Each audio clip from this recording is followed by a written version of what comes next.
bum bum bum bum ba-dum bum bum bum bum bum bum ba-da-da-dum bum bum ba-dum ba-ba-dum dun dun dun dun dun dun run dun dun bum bum bum bum ba-dum bum bum bum bum bum bum ba-da-da-dum bum bum ba-dum ba-ba-dum.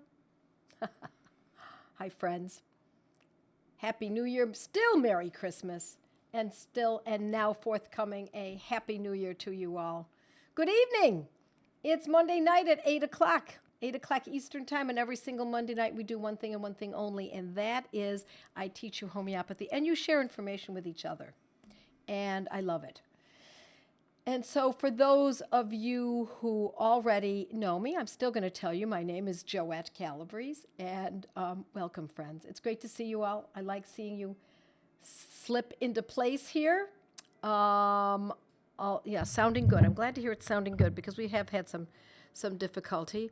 Joette, I'm very sorry to see that you've lost your husband. It's really heartbreaking. There's no doubt there's something about not something. It's a very difficult thing to go through, and I hope that you are girded with your family and with your prayer work and with good nutrition and homeopathy. I hope that will help you get through a most difficult time. So, hi everyone, Happy New Year from San Francisco, says Diana and Angela from Oklahoma. Hi Susan, sounding good. Happy and healthy to everyone. It's great to see you all. Yeah, I keep losing this. I think we have to move it over. What do you think? Can we move this over here? No, it's not. Can't do that. Yeah, okay. All right. Yeah, Raven says, so sorry. Yeah, it's, but this is an intense time of the year. Great joy and often great sorrow. I know my mother passed away on Christmas Eve some 6 years ago. I can't believe it was that long ago. One of my dearest friends' father passed away on Christmas Day, just last week, and so I know it can be it's a bittersweet time of year. And so Reindeer joined. Yes, hi. So good to see you all. So tonight we're going to share. I'll share a couple of my cases. I'm going to give you some simple ones, and if I think of any others that are a little more complex, I will gladly share them with you. But I want to hear yours. I want to see yours. Pat says, praying for you, Jeanette. Yes. And I would hope that we keep your stories short because, of course, that's the way this is set up. You really don't have room for an awful lot of discussion. But I do want to hear your stories. And they can be people, animals, and plants. Yes, we use homeopathy on plants as well, my friends, because it's not a synthetic drug. There are no side effects. Not that it would make that much difference anyway, because in the long run, we don't want homeopathy used on, or anything used on someone that does cause synthetic side effects. So we're going to kick off or actually finish off the end of the year with some stories that I hope will help encourage you. Perhaps someone will tell a story about something that you've been suffering with, something that maybe one of your loved ones is suffering with. And that can be really encouraging, super encouraging. So, hi, Rona from Ontario. Yeah, it's awfully windy in Ontario right now. Very windy. And we had ice and rain and then ice again and more rain. And so it's been an interesting couple of days here. It's pretty exciting. Happy New Year from Humble, says Tina, Humble, Texas. Yes. Hi from Ontario. Yes, we just said that. Okay. And hi from Connecticut, says Celida. Pretty name. And Heather. Hi from Chile, Ohio. Yes. Hi, Heather. So I think I'm going to tell you, I'll start off, and then please hop in with my very first story. I'm sure many of you know this story, my first homeopathic story, but I think it's such a powerful one that I'm going to share it. And I'm going to try to shorten it. But let's start with this. When I was pregnant with my first child, I went to a pediatrician because I wanted to, basically, I was interviewing the pediatrician. I wanted to know whether or not we could abstain, or not abstain, but schedule injections for my newborn baby so that it was over a longer period of time, or if we could do it in a way in which they didn't have three pathogens in each of these injections, if we could do them one at a time. And if we could postpone it so that by the time he got the first injection, it might be, his immune system may have been already established to a certain degree. Now, I have to tell you that at that first meeting when I met with him, I should have known, and I'm going to warn you, this happens a lot. For a split second, I saw his eyes roll. Oh, like that. Oh, my God, one of those. But then what came out of his mouth was, certainly, we'll do that. I said, you're going to put it down on my chart so that we're all set. Yes, we will do that. And that was the end of it until I had my baby a couple of months later. And I came back for a well baby checkup. First mistake. Actually, second mistake. The first one was going to that pediatrician in the first place. Second mistake was going for a well baby checkup because my baby was well. Was a long birth, but it was natural and healthy, and everything was great. And so I went back for a well baby checkup, and I assumed, of course, on the chart it indicated, now he was only 6 weeks old, and I thought on the chart it indicated that indeed we were going to hold off, and we were going to discuss when the injections were going to be scheduled. And that we were going to postpone the first one and maybe the second one and push them off a little bit.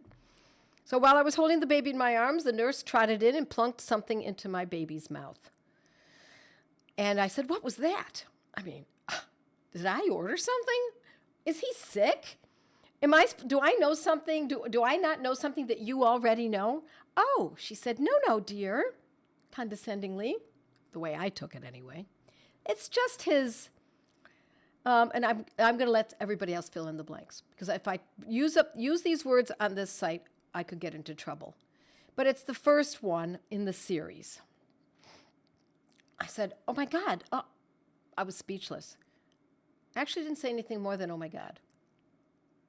What could I do? Couldn't take it out of his mouth. What was I going to do? Yell at the nurse? What was I going to do? Sue the doctor? It's not the world in which we live. So I did nothing, except in my mind I said, I will never return to this office again. Never. At best, it was sloppy work because the chart wasn't checked, and more likely it was, we got routines to fulfill here, and you were in the way. And what? You asked for something different? Nah, we don't do that. So I left home with a very strong resolve. But 2.5 days or 3 days later, now remember, this was 38 years ago. So it's hard to remember exactly the timing. I went home, everything was fine, but 2.5 to 3 days later, he got a fever of 105.5. And I had already gone to a class on homeopathy. I had purchased a simple homeopathy book and a kit. I'd never used homeopathy. I just owned them. I just said, well, I was just going to have these on hand. I had no idea I knew what it was, but I had no idea how I was going to use it. And so when I looked it up, trying to figure out ailments from this particular event, there was nothing in the book about that. So I had to go by the fact that he had a very high fever, which was not a bad way to look at it, because those are the symptoms. And I looked at all the fever remedies, and there were a number of them, belladonna and heparsulf and ferrum phos and pulsatilla, etc., and sulfur, etc. And so I chose, after going through this book, it took me quite a while to make a decision. Meanwhile, he was not nursing. His fever was high. It lasted for a couple of days, and he was parched. He wouldn't nurse, and I didn't give him a bottle. He was still an infant. So he was not improving over those 2.5 days. And during the 2.5 days, I did nothing. No housework, no meal prep, nothing. I just held my baby and read that book from cover to cover. And then I read it again from cover to cover. And I said, I have to assume that what's in this book and in this kit has something there to offer me. And then I noticed that he had an odd little odor to his breath. It wasn't horrible, it was just odd. Not something you normally smell from babies. And I said, that's it. I decided to give him sulfur 30 based on the fact that the fever was high, he was very hot, and that there was an odor. If you know anything about sulfur, homeopathic sulfur, there's often, not always, there's often an odor associated with it. So I got the sulfur 30, put the pills into his mouth, and just prayed. My mother and one of my dearest friends was with me in the kitchen when I did it, and they were both kind of encouraging me maybe to get to the hospital with this very, very sick baby.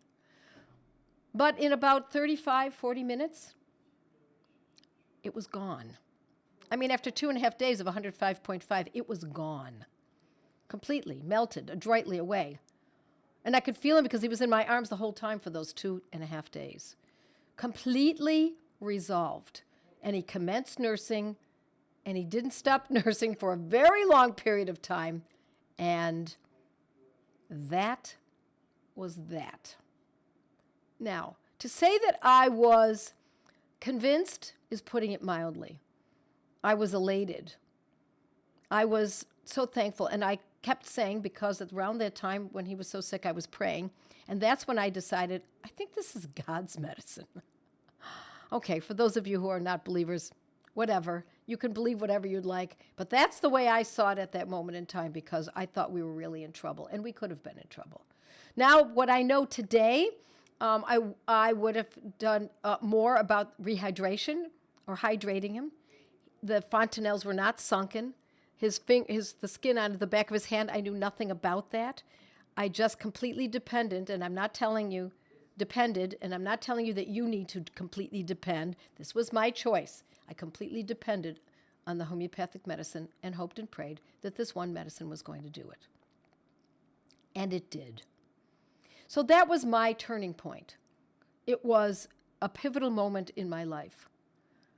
Now I'll tell you one more story, and then I've got so many.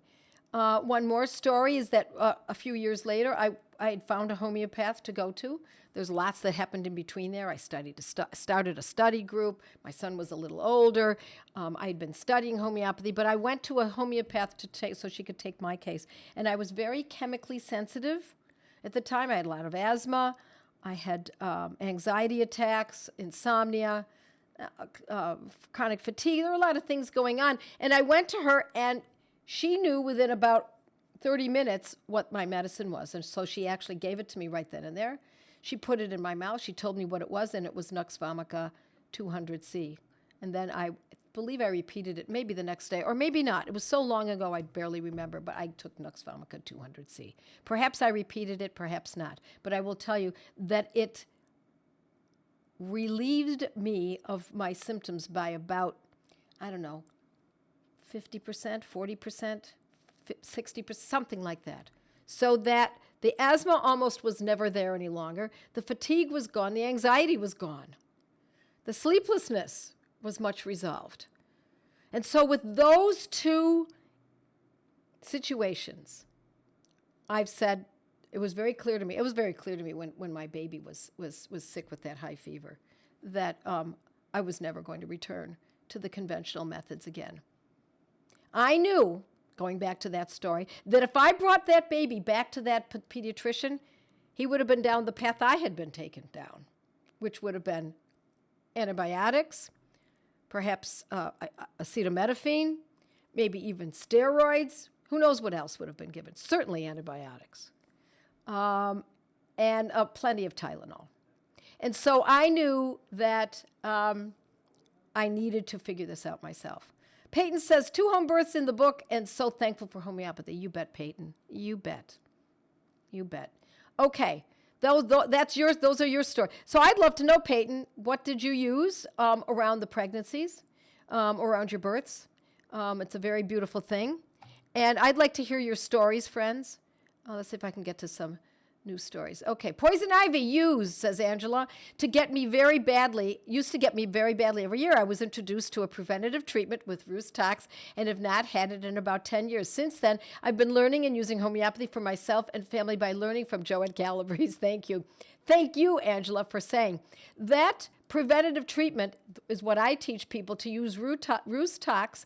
I even suggest to use it if somebody is very sensitive. I'm not talking about someone who says, oh, well, once in a while I get a little bit, it's not a big deal. No. For someone who's quite sensitive to poison ivy, Rhus tox 200 or even 1 once a week for a few weeks before the season begins. That often primes them so that the condition does not arrive. Okay. Yes, my child has autism, says Brooklyn. Homeopathy helped better than conventional meds without the side effects. You bet, Brooklyn. I've worked with children with autism, and I've seen huge shifts homeopathically. Let me see what else everybody else has got. There are more new messages here. Excuse me while I take a sip.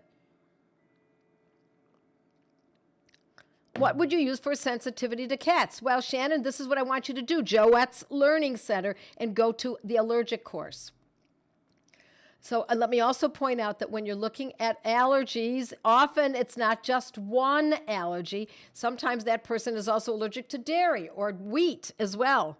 And also maybe strawberries or shrimp and cats. But if it's only cats, it's not that complex. Okay, let's see what else we've got here. I had the flu a few times in the first trimester and used Oscillo, says Peyton. This is the one who's during her pregnancies. I'll butcher the spelling. I used arnica during pregnancy and after. You bet, arnica is excellent during the labor and after. Yes, thanks to you, I switched from classical homeopathy to practical homeopathy, says Martine. Yes, I'm happy to hear that. Listen, it's not that that classical will never act. It's just that, holy cow, you want to pull your hair out? Stay with classical. It is very, very complex, and it's needlessly complex. All we have to do, look, I don't want to say all we have to do, but if we start with practical homeopathy, we have practical protocols that are very specific that I teach. Many of them I just give away online for free. Others require a little bit more effort that someone go through some classes. But it's not a big deal to go through the classes. But if that doesn't act, okay, now we dig deeper and go into the repertory. Tammy says, almost my story in a nutshell. In 1985, except baby had ear trouble too. Belladonna is what I gave. It worked. Homeopathics are so wonderful. Belladonna is amazing for ear troubles, for ear pain, ear infections. Yeah, in 1985. You go, Tammy. Beautiful. There are a number of remedies that address autism, and then you go to Joette's Learning Center and scroll down to Mindful Homeopathy. That course addresses it. There's more than one remedy, and there are other. I'm sure you already know, Michelle, that you want to definitely look into that diet, definitely, and any chemicals. I'm sure you're already doing it. Julia says, he herself helped alleviate and finally end my son's persistent, recurring tonsillitis. He still has his tonsils, and that's a huge win in my book. You bet. You saved two little parts of his body. Those two little nodes lymph nodes at the base of his throat are still his. And they'll know those lymph nodes will now stay there and protect any infection from going further, such as in the lungs. Very good. Replying to Michelle. Okay. It tends to be different for each child, says Brooklyn. Do you have access to the Banerjee? The Banerjee book can also be useful too. Pulsatilla help with preventing emotional meltdowns. Belladonna is good for acutes, but look into the Banerjee protocols. But let me also tell you that we go into much greater detail in the Mindful course in Joette's Learning Center, Mindful Homeopathy. But, my friends, I'm not here to sell you books and courses. I'm here to give you information so that you can move forward, so that you get so hooked you want to learn more. You won't want to stop. So if you can get the information from my blog or elsewhere at no charge, by all means, take advantage of it. The problem is, what do you do after you've used it? So following up is important. You need to know how to follow up on a case. People think, well, you just use this remedy and it's done. Well, that's so perhaps for acutes. Not so for a chronic, such as autism. Now you need to know you do this and you move to that, and then you consider this and you add that. You subtract this from the schedule, you add that. So it's a little bit more involved. Delightfully involved, but more involved. Okay, is there a way to reverse potential side effects from the vitamin K vaccine? A friend's baby only had that one born and has terrible eczema. Well, Peyton, you may be absolutely, or she may be absolutely certain that it was from vitamin K injection. But it might not be. And so if it's wrong and we spend time trying to figure out what we give for the vitamin K injection, then we might be wasting time. Why not just have her use the eczema protocol? Joette Calabrese eczema. It's free on my blog. Okay. All right. Cantharis has saved me many times with various burns from the stove, curling iron, and the sun, etc. Thank you, Michelle. Absolutely. And we can use that in a 30 or a 200. Chronic enlarged tonsils, Joette Calabrese, enlarged tonsils. I've been writing my blog for 14 or so years, and I have so much information there, my friends, and it's free. You don't pay anything. And not only do I tell you what the condition is and what the remedy is and the potency and the frequency, but I also direct you to a place to purchase it. And I don't get kickbacks. I have no relationship like that with Amazon or Boron or whomever. Okay. Intro to homeopathy via my mother, who in her search to avoid having to have a colostomy bag, found a homeopath who cured her of ulcerative colitis. Never looked back. Homeopathy now instead of allopathic meds. My friends, I have had the same kinds of results with ulcerative colitis with homeopathy. There's no doubt about it. Okay, let's see what else we've got coming in here. Yes, I don't know if she was using if that homeopath used protocols, but I will tell you I do use protocols for ulcerative colitis, and it is I'm not going to say that these medicines are absolute, always 100%, but I'm going to tell you, it's rare that they don't act when it comes to something that simple. My daughter had a migraine and gave her belladonna 30, and it relieved it, and it was relieved from it. You bet, Salida.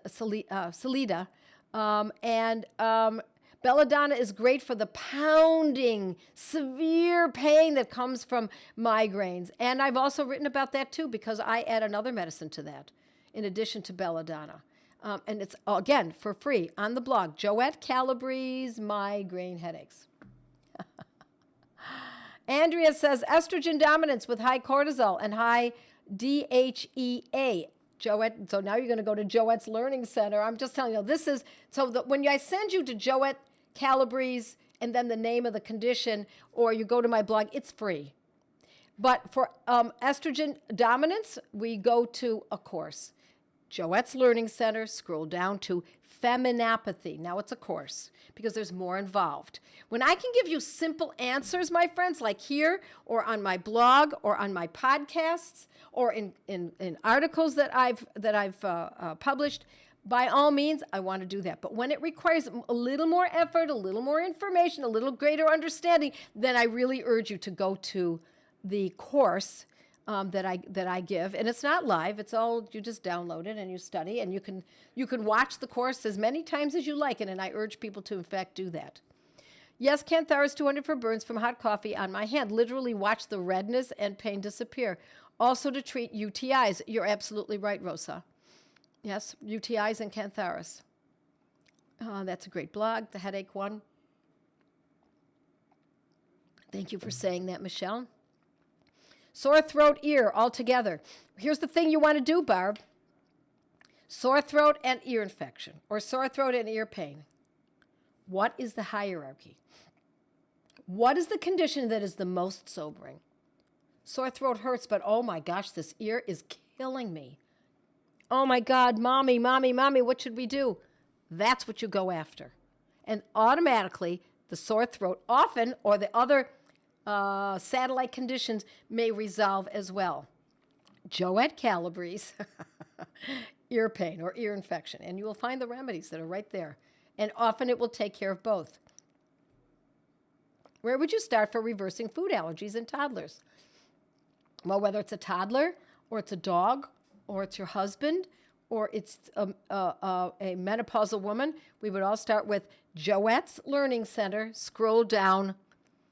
Good Gut, Bad Gut is the name of the course. It seems to me we've got a lot of new people here. I love it. Got over cats and dogs' allergies constitutionally, says Deidre. Classical does take a while. Practical sounds fun. Mindful homeopathy. Love carcinosin. Love it. I love that you love it. It's beautiful, Deidre. Good stuff. There's no doubt about it. Okay, so here's the thing. Classical homeopathy can take a while, and sometimes even practical homeopathy can take a while. But what I want you to do is I want you to know how to do this yourself as much as possible. If you can't, then you should go to a homeopath. But I want you to be able to do this yourself. And in order to be able to do this yourself, practical homeopathy makes the most sense because you can learn it quickly. Whereas if you're studying classical homeopathy, for those of you who don't know, it really is not that important. But if you want to study classical homeopathy, it takes many, many years, and it's not a very quick solution.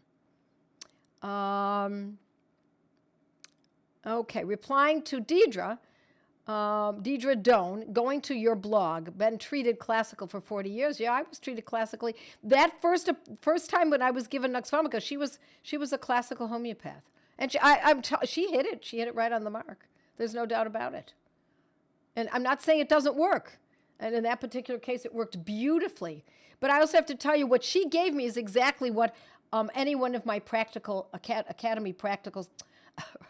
my academy students would have also used based on the case that I gave her. So it wasn't uniquely classical. It's just a good understanding of how to apply the medicines to the particular condition. I'm currently doing classical homeopathy for my son with autism. Should I ask the homeopath to switch to practical? Carla, your homeopath will not do that. And she's got to know, or he's got to know how to do it, first of all. And secondly, when somebody is using classical, if they knew about practical, they would be doing it already. That's the way this works. So, replying to Brooklyn, Holland. No, wait, let me just go back to that. Back to Carla. If the remedy, if what she's doing, this classical homeopath, is doing to help you, is helping your son, don't abandon the ship. Stay there. If it's not helping, okay, now it's time for you to look elsewhere. And I do have findapracticalhomeopath.com. You'll find those people who have graduated from my 2-year program right at the very top of the list. Okay. Replying to Brooklyn Holland, no, this was in 1980 before I had heard of Joette. She found an MD who was also a homeopath. It was a little tricky and took him about 6 months. She had a very bad and had been to all the best in Western meds, even at Yale. He cured several others. It's a terribly debilitating issue. It is. And so as I say, if your homeopath is helping you, by all means, stay with that person. Let's see what else we've got coming in here.